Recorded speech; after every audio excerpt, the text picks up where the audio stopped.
Thanks for joining me to chat through the outlook for global equities into the second half. Our broader outlook suggests that though valuations are certainly elevated and even the relative value argument for stocks in comparison to bonds is diminished somewhat, the improving economic outlook implies positive returns for global equities are likely over the next 12 months. Currently, fundamentals in isolation favor emerging markets over developed market potential returns. But when we combine those fundamentals with a multidisciplined and quantitatively derived tactical model, we get DM the edge. US stocks are actually bottom ranked on all models. Aside from the price trend, the rest of the factors that we use to select regions favor other areas of the world as likely to lead into the second half of this year and into 2022. Let's first look at valuations. Clearly, valuations are elevated across markets. We have here in the white line the all world index as derived by the MSCI. And the blue line is the world excluding the US. So clearly the US is creating a bit of a valuation gap with enormous multiples in comparison to the rest of the world. But even rest of world equities are still trading at levels that are usually, that are abnormally high, at least in comparison to the last 20 years. That said, the price trend across markets is pretty solid. The top graph shows the all world index, even excluding the US, clearly in a strong upward price trend, breaking through resistance formed by the peak in 2017 and again the peak in 2019, early 2020. Over the course of the last several months, the uptrend has lost a bit of steam, at least over the last couple of weeks, lost a bit of steam, but nonetheless, our read on the market is still very positive. The bottom exhibit, of course, shows the all world index, including the US, which continues to break to new highs thanks to US resuming some degree of leadership in the short run over the summer. Many investors are concerned about what inflation may mean for stocks. We actually find no evidence to suggest that accelerating inflation is bad for global equities.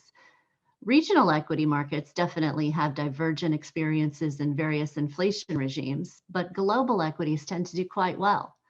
As you can see, separating the global equity market into inflation quintiles. So we say low inflation versus high inflation. How do the markets perform? Generally positive returns across 1 year, the 1 year outlook, regardless of the inflation regime. The only exception to the rule was the very, very rapid inflation in 2007 to 2008, when oil prices skyrocketed to from $50 to $150. And we entered the great financial crisis. Clearly, stocks did not fare well. But as long as inflation remains in an upward direction, it should not derail the outlook for the relatively constructive outlook for global stocks.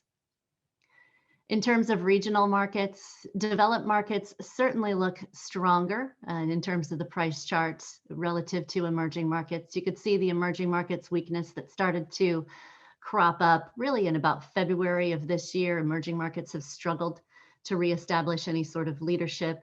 Developed markets, including the US and excluding the US, still in a pretty continuous uptrend, even with the modest correction that developed markets outside of the US have undergone in recent weeks as renewed virus fears plague certain markets outside of the US.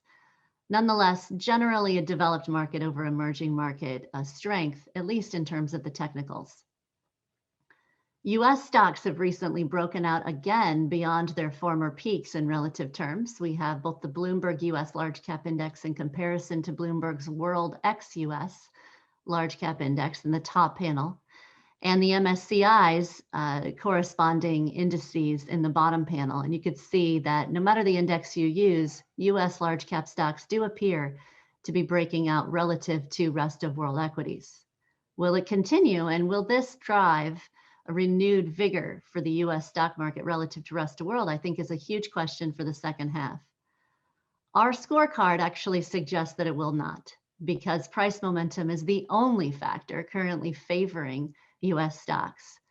We look at more than just price momentum in a vacuum. We look at earnings trend, we look at relative value, we look at revisions to estimates, we look at PMI, how PMIs are trending, and we look at currency signals for clues. And those combined factors actually suggest to us that developed markets outside of the US, in particular Europe, excluding the UK, and Japan, are best positioned among global stocks. The strongest price momentum, of course, is still in the US, along with Europe ex-UK and Canada, and also within the emerging markets in the EMEA region of the world. Nonetheless, when we look at things like earnings trend, valuations, currencies, and rate of improvement in economic conditions, we get a slightly different view, which suggests that even though the US is proving pretty strong over these summer months, that may reverse course, and we will again see renewed vigor in the non-US markets of the world over the course of the second half of this year. A couple of things to watch that will likely impact the US more than other markets and impact the US in a negative way more than other markets are taxation. We have, of course, the G20 meeting following up on the G8 meeting earlier this summer, where we should hear more about potential global minimum tax rates imposed across the world. The US market does contain most of the companies relative to other areas of the world that pay less than 15% effective tax rates.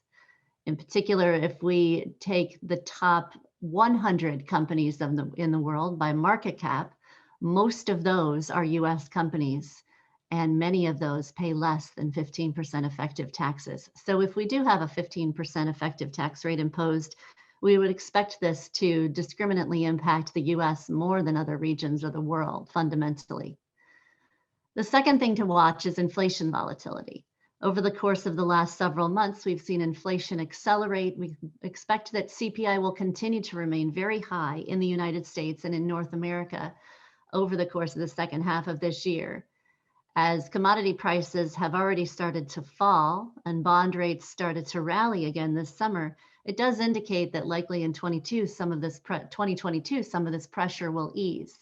But CPI is a lagged response to producer prices that have increased over the course of the last several months. And as you can see in this graph, CPI is growing faster in the United States than any other major region of the world. This should impact the US to the downside in that price volatility will likely create some degree of volatility in overall equity market prices. That said, inflation is impossible to paint with one big brush. This graph shows you how different areas of the world and different sectors have performed in increasing versus decreasing global inflation markets. As you can see, the majority of red on this graph is in the US.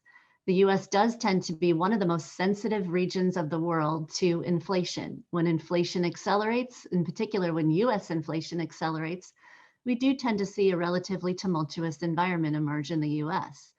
On the contrary, when inflation accelerates globally, and in particular when inflation accelerates in Latin America, we tend to see very strong performance in that region of the world. Pretty clearly, energy stocks as a sector tend to perform very well in inflation regimes across markets. Materials likewise tend to perform very well. Worst performing sectors tend to be communication services and consumer discretionary across most major regional markets. Now, in terms of the US equity market, we talked a bit about how global equities will likely experience continued bouts of rotation, but our model does suggest that global equities outside of the US are likely to outperform US stocks. What about the US in particular? Our US equity outlook is one that suggests the US market is likely to simply take its foot off the gas over the course of the next 6 to 12 months. Price trend is still very supportive. Indeed, there's not a lot to complain about in the broader chart for US stocks, but our multidisciplined approach implies there are risks emerging on the horizon. And indeed, our fair value model suggests that the US market may remain stuck near current levels unless we can get much stronger recovery emerging into 2022, 2023. That said, cyclical sectors are still best positioned. In our broader sector scorecard, the cyclical sectors have stronger earnings momentum. They also are starting to emerge as price momentum leaders, and valuations are not nearly as expensive as some of the traditional quality or low volatility space. Value continues to top our factor model as well, given stage of cycle as well as valuation and momentum. Consumer stocks outlook has deteriorated most, and tech still remains near the midpoint of our sector scorecards. A few charts to look at. The first is the S&P 500 actual versus target price as aggregated by analysts. And we've plotted on this graph the target price, which is the yellow line, against the S&P 500 actual trend line. You can see that analysts are forecasting a very robust outlook for the S&P 500.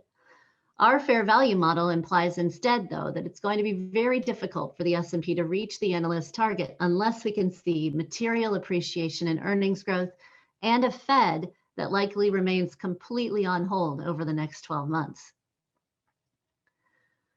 Valuations also have dropped to levels that would imply slower average returns for the US market. We sat in the fourth quartile of valuations for an extremely long time, where valuations were very, very low in comparison to bonds.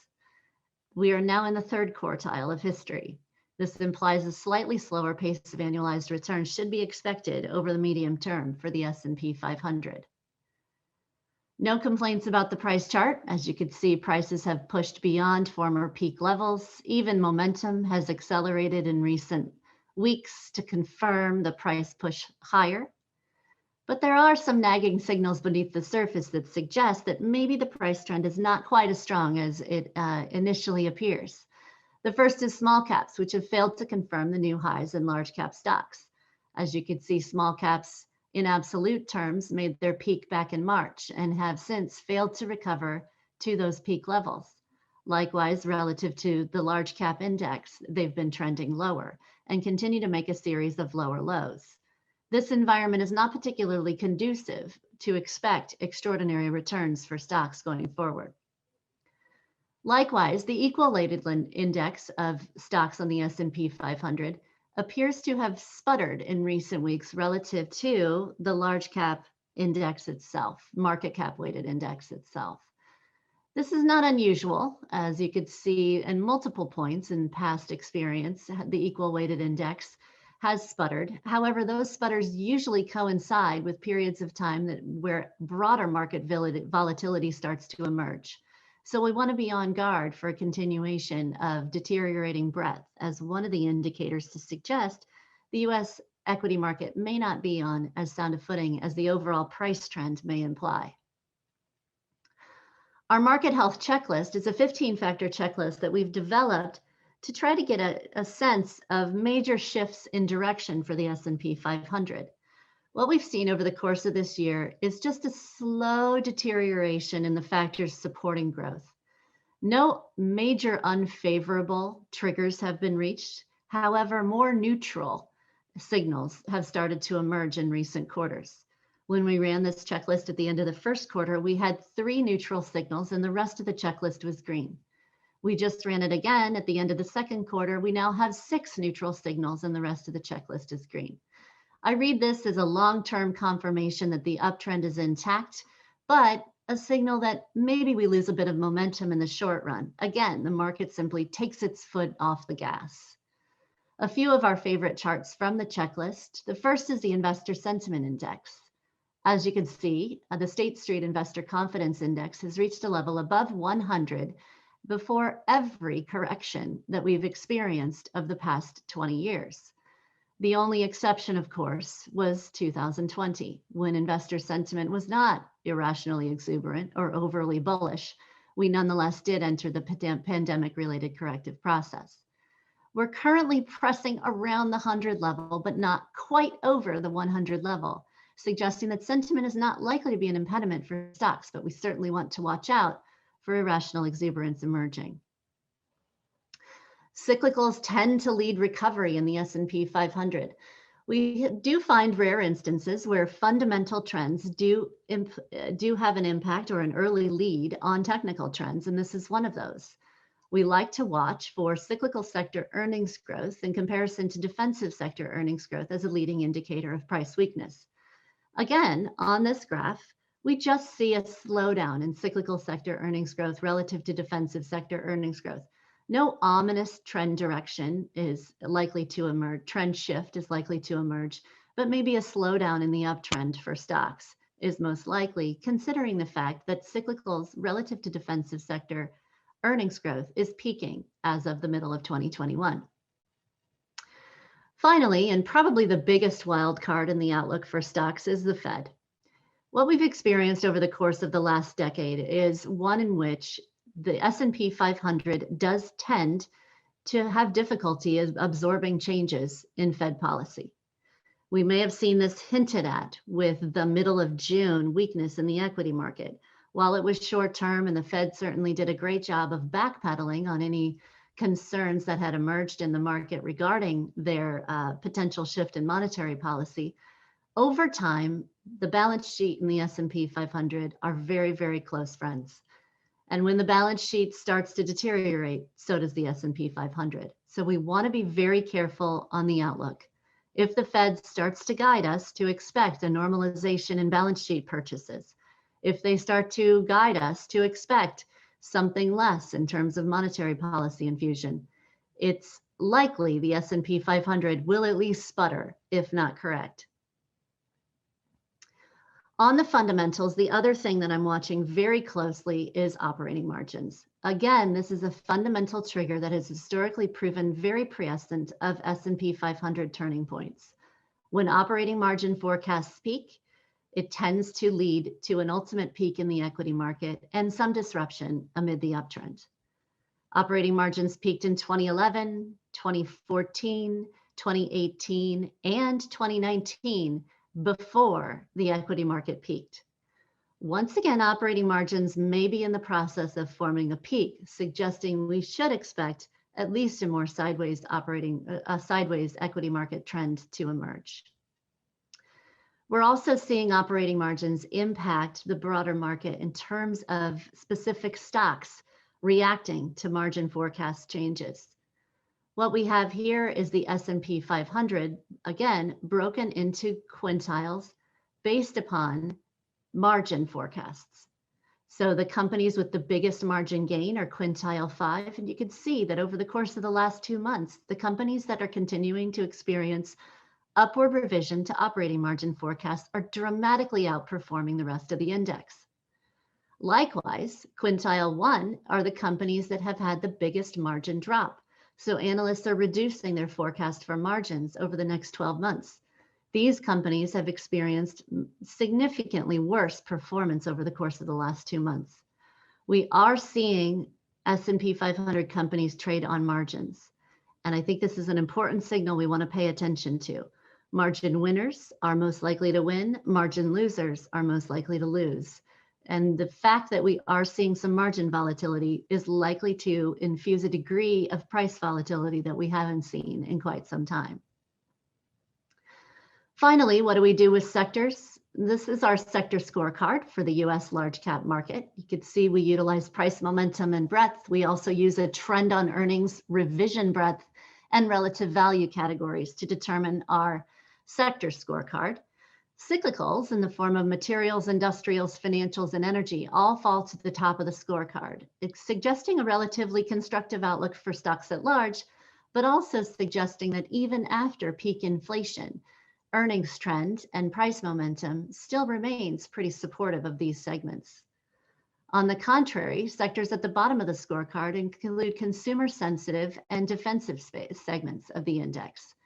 Communications, discretionary utilities, and healthcare all form the bottom third of the sector scorecard at this time, partially due to poorer price momentum and breadth, but also due to relatively poor revision breadth and earnings trends.